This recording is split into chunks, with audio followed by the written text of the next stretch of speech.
సరదాలను అందించావే సమయం గురుదేరాని సవాసంతో విరహం చరణా నన్నే బంధించావే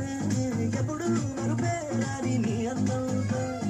ఆహ్వానం పంపించావే ఆనందం రప్పించావే రెప్పల్లో నా తుళ్ళే చూపుతో